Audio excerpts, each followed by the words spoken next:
USCHO.com. This is the USCHO Game of the Week podcast from US College Hockey Online at USCHO.com.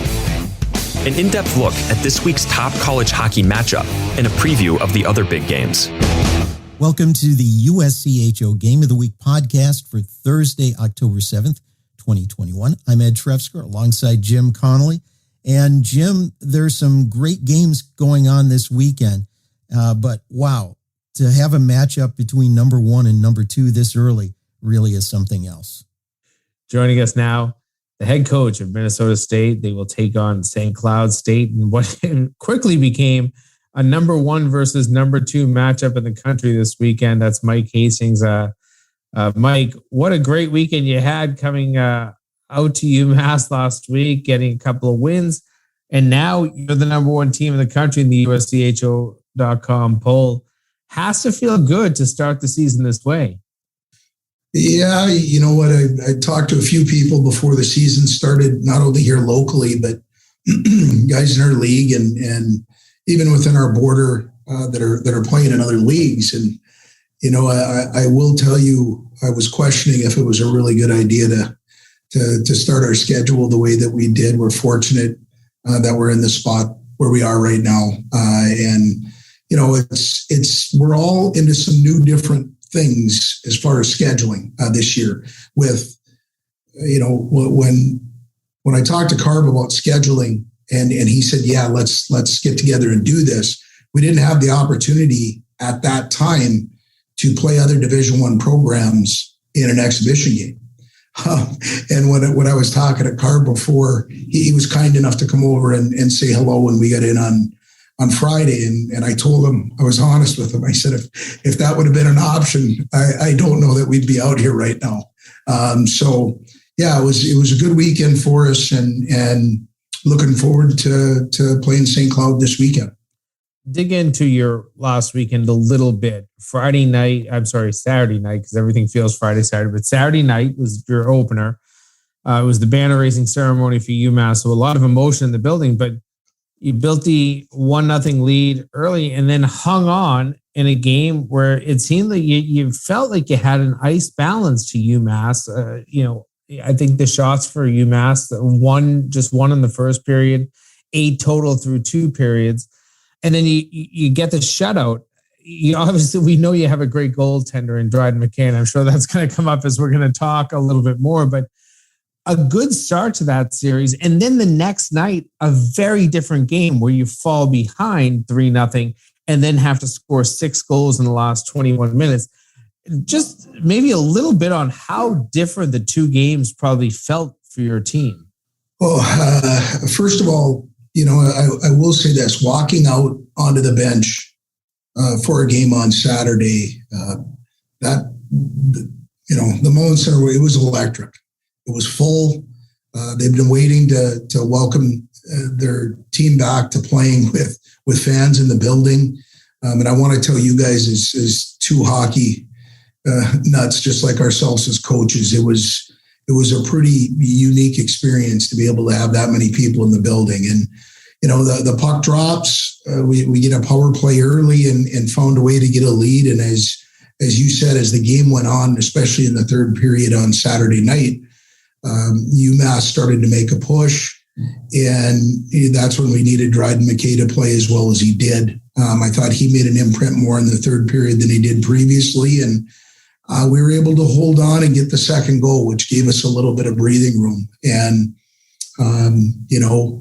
for us to get the first win and move on, you knew it was going to be a little different the next night. And it was. UMass came out and they punched us in the nose early and took the game to us really over the first 2 periods.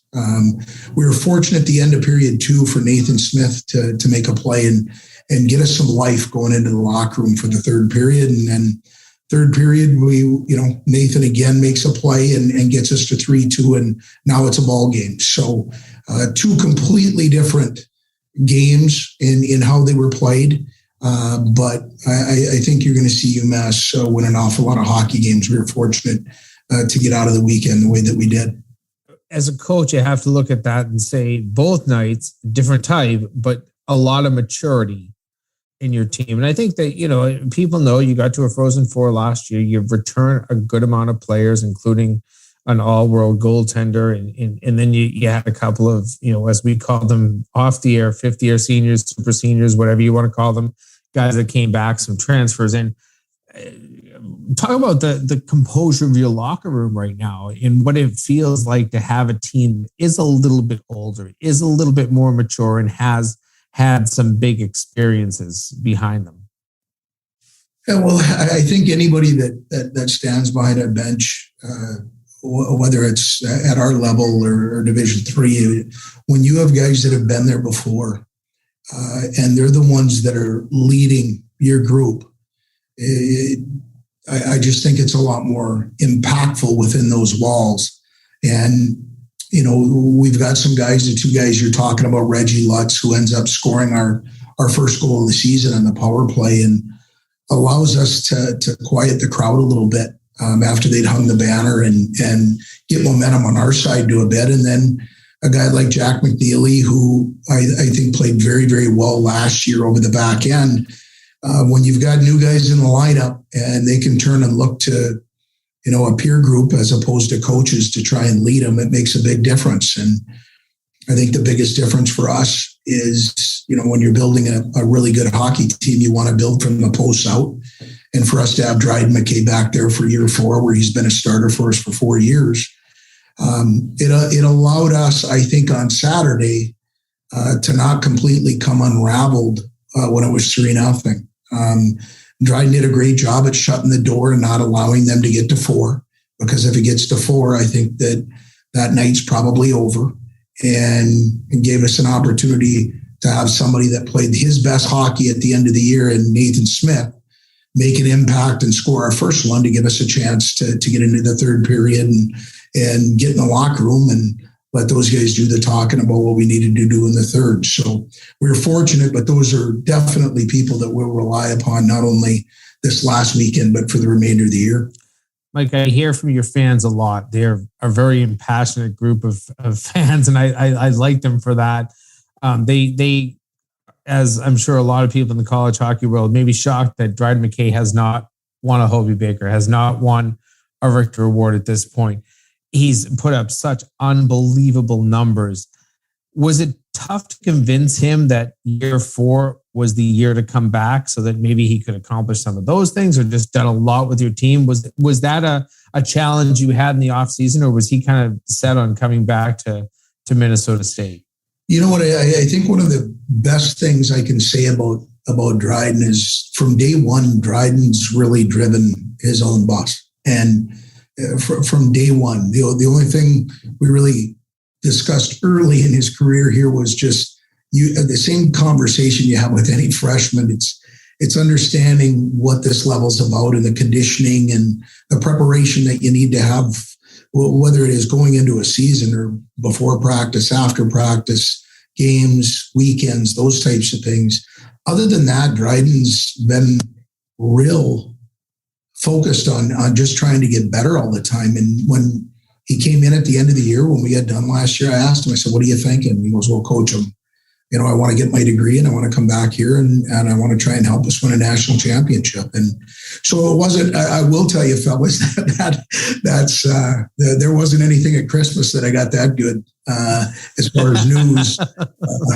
When a goaltender like Dryden McKay tells you that he wants to come back and finish his career here at MSU. And, as I said, if you're going to start building a hockey team, you want to do it from the posts. And it literally was that long of a conversation. And he just said, hey, this is what I want to do. This is what's important to me. And we'll support that.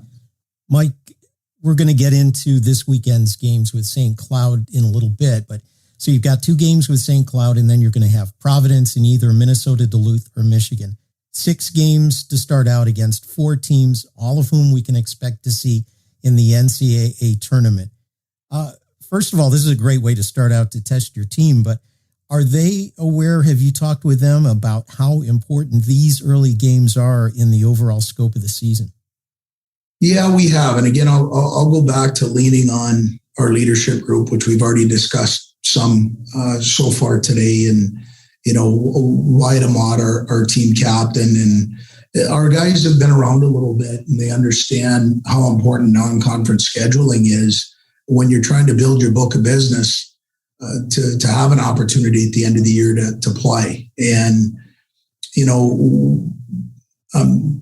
know the state of Massachusetts, the state of Michigan would argue this point, but we have been dubbed as the state of hockey in Minnesota. So there's, whether you're talking Minnesota, Duluth, St. Cloud, Bemidji, ourselves now St. Thomas, there's a bright light on our state when it comes to hockey, and they're always wondering, are you going to be there in the NCAA tournament? And so we've had a focus. I've been fortunate since I've been here that we've had some pretty good runs in our non-conference scheduling, and we've got people around our area that are kind enough to hop on board. And you want to play teams that are going to challenge you, but you've got to play games against good teams, but you've got to win some of those games also. And so I think our guys over the last 3 years, some that we've talked about, understand how important it is. And I think they did a good job throughout this summer making sure we were prepared for this last weekend. Then you're going to get into the first of the brand new CCHA seasons, a little bit more compact footprint, which I'm sure helps a little bit, and maybe a little tighter competition top to bottom. What are your experiences so far with the new league, and what are you looking forward to? Well, first of all, it's been refreshing. It's been exciting. With our leader, our commissioner, Don Lucia, has sat in the same seat we all sit in as far as coaches. He's done it at, a Big Ten institution. He's done it at a Division, 3/Division 1 or Division 2/Division 1 when you're talking Fairbanks and you're talking Colorado College. He brings a wealth of experience as a coach, a scheduler, a guy that has a problem with officials every now and then. A lot of the experiences that we've had, he's been a part of in his career, and he's been a home run from day one at providing leadership. And it's from an experience base.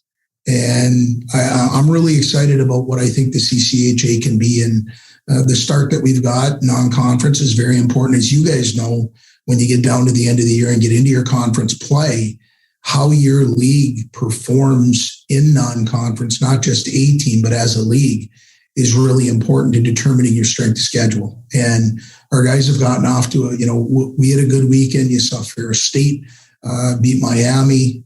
You saw Lake State beat UNO. We've got to continue on that path. We're really excited about what we're a part of in the CCHA and look forward to what we can hopefully consistently become a league that sends multiple teams to the NCAA tournament consistently. St. Cloud State, not an opponent that you're very unfamiliar with. You saw them at the end of last year. What do you know that they're going to do well, and what are some of the things that, when as a coach you're overly preparing for, because you just know that these are the parts of the game that we have to be strong or we won't succeed?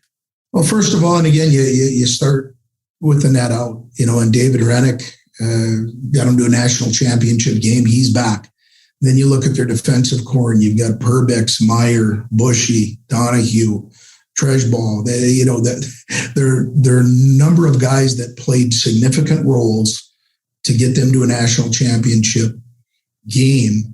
And I don't think we've even started to talk about their strength, which is up front, and their depth. I don't know if we'll see a better group of forwards this entire year. And when we played them last time and weren't successful in that game, they didn't have Easton Brodzinski. And there's the one thing that's synonymous with the Brodzinski name going on. I played with his dad, Mike, at St. Cloud State. And, I didn't think you could pass this down generation to generation or to your kids, but every single one of those guys seemed like they could score 20 on a given season. And so he's going to be in the lineup. And when you talk about the guys that they're bringing back with, an all-league freshman, Mietnin and Walker and Fitzgerald, and the group that they have with Henches and Okabe, that we've already talked probably about 15 players, and that's not including the quality coaching staff with Brett Larson and the respect that we have for them because how prepared they're going to be. So, yeah, it's an uphill challenge, but it's one that we look forward to the opportunity of playing against a team that had the season that they had, and they're planning on having another one just like it. My math isn't always good, but I believe they were 8 for 13 on the power play in their first weekend. Is there some message you have to say to give to your team about maybe just not taking penalties? And Jim, I'm glad I don't have any here because the rest of it be gone by the weekend. When the first night, I think there were 7 for 10. In slow pitch softball back in the day, I thought that was a fantastic doubleheader, let alone bringing it up on the power play. So, yeah, we have to stay out of the box. And anybody you talk to that has played St. Cloud over the last 2-3 years, their power play it changes momentum because, when you go on it, the anxiety goes up on your bench and he's trying to grab the one group saying, hey, you know what, just wait, you'll get your chance. They've got 2 groups that can go out and hurt you in a multitude of ways. And we're going to have to stay out of the box if we're going to be successful against them. Well, it is very hard in the second week of the season. I usually call last week 0. This is the real week 1. And here we have the number 1 team and the number 1-2 team in the country, Minnesota State, St. Cloud State, 2-game series this weekend. Mike Hastings, it should be great hockey. I'm sure you're looking forward to packing a barn back-to-back nights. That will be something that will be special, but great hockey ahead of you. So thanks so much for your time. We appreciate it. And best of luck this weekend and obviously the rest of the season. A lot of season ahead.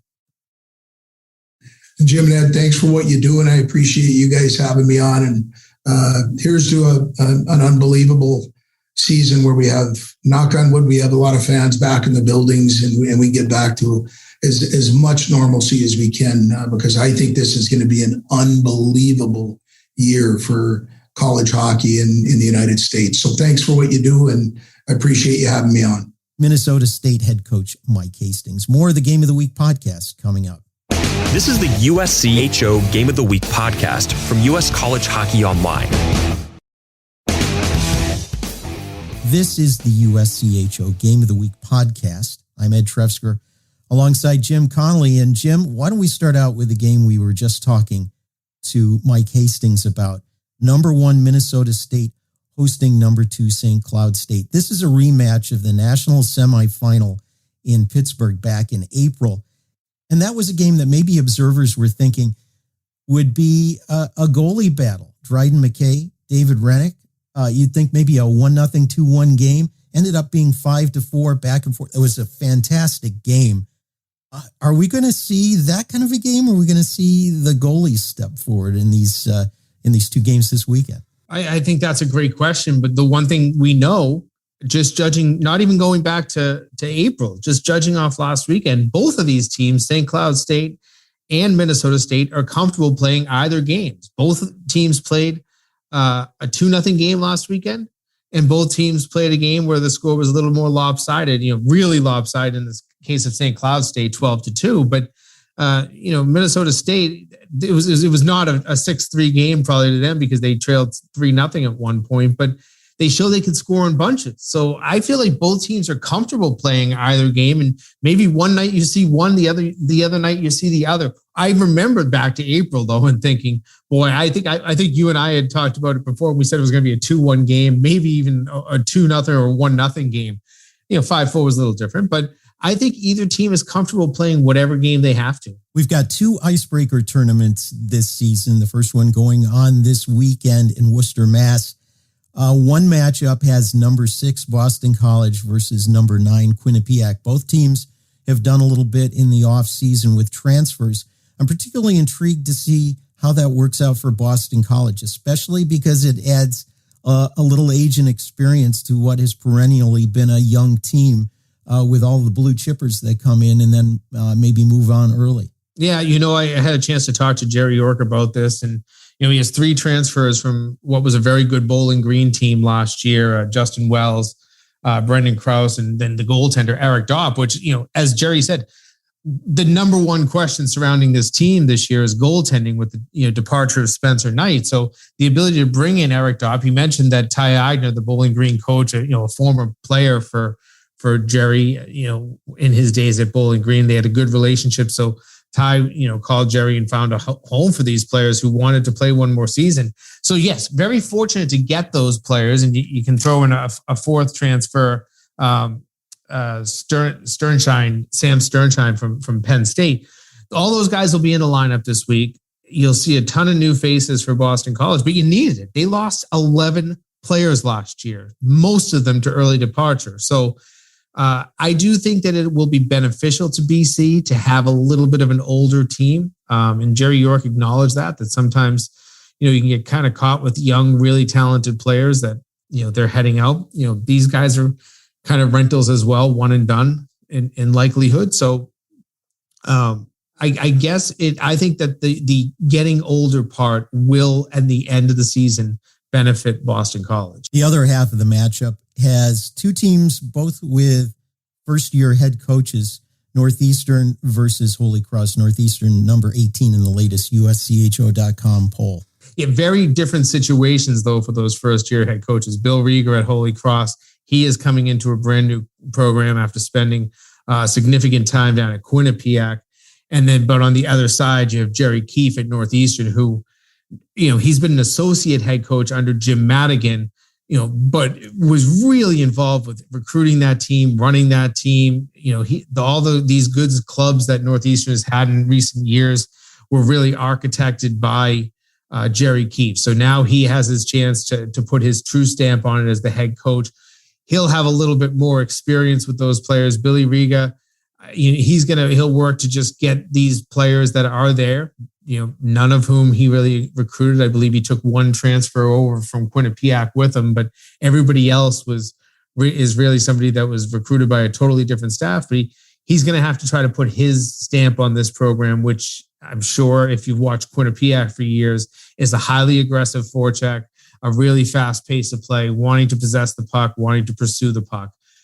So I think that, Holy Cross might have a year or two under Bill Riga that there's some struggles, but I think, he's going to get this team playing the way he likes to see teams play, and that's very aggressive. Not to take anything away from David Berard, who was the head coach at Holy Cross before and has since moved on to oversee operations of hockey at Providence.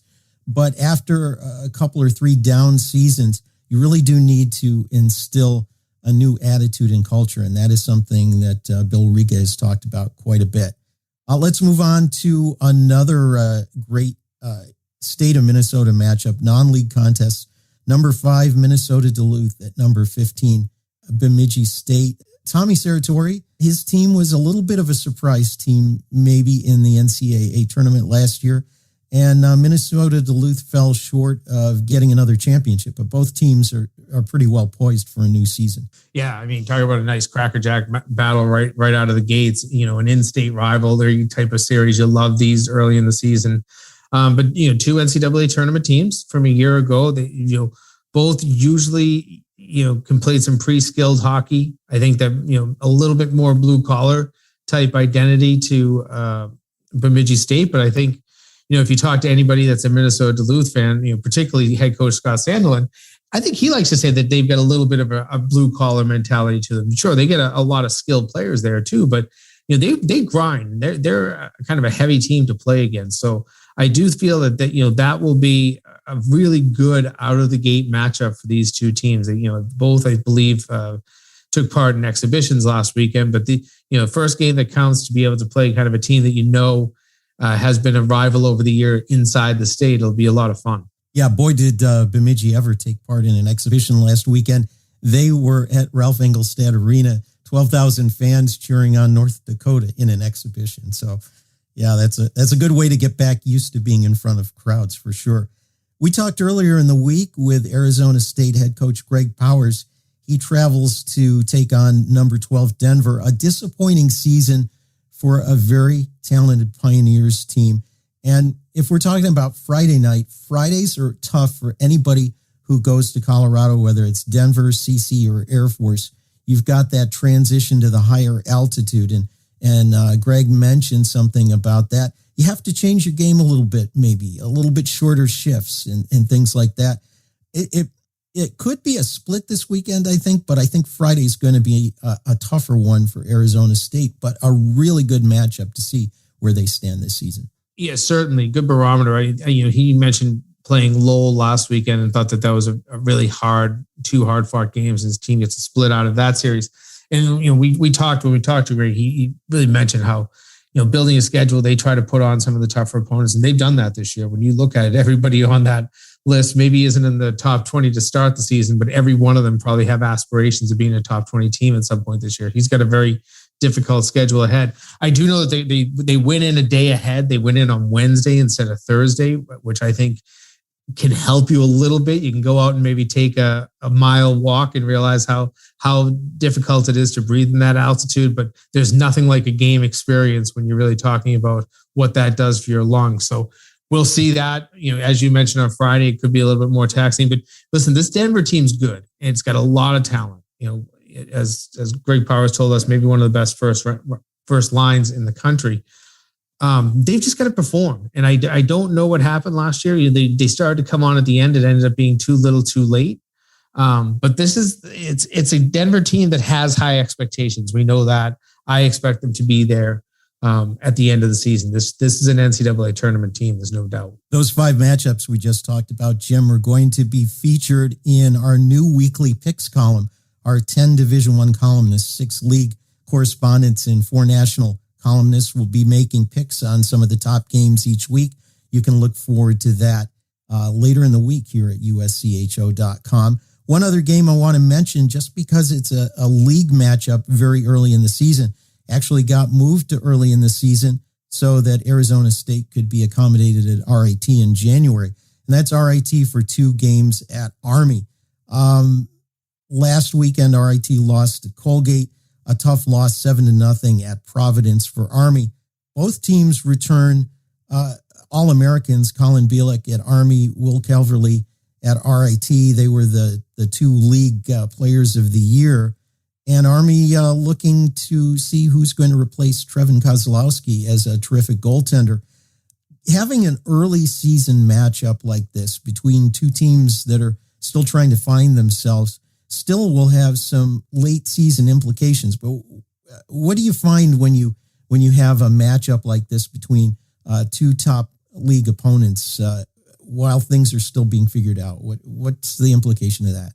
Yeah, it's really interesting you mentioned that, because I've talked to coaches about this, and most coaches do like to kind of get some non-league games under their belt first, and then they get into the league play. But you have to kind of emphasize to your team that the games that you play in late February and early March are just as important in the league standings if you play that same game, on the second weekend in October. And that's what, both Brian Riley and Wayne Wilson really have to kind of communicate to their teams. This is an important series. You don't want to dig yourself a hole, but at the same time, you end up taking a sweep out of the first series. You put yourself in a little bit of a better position, get some confidence for your team as well. So that will be interesting to see a league game. I think you have BU and Connecticut doing the same thing in Hockey East this weekend. So, all those teams, league games really early, maybe not. It's kind of atypical for schools, but you might as well win them, because they, like I said, they count just as big now as they are in February and March.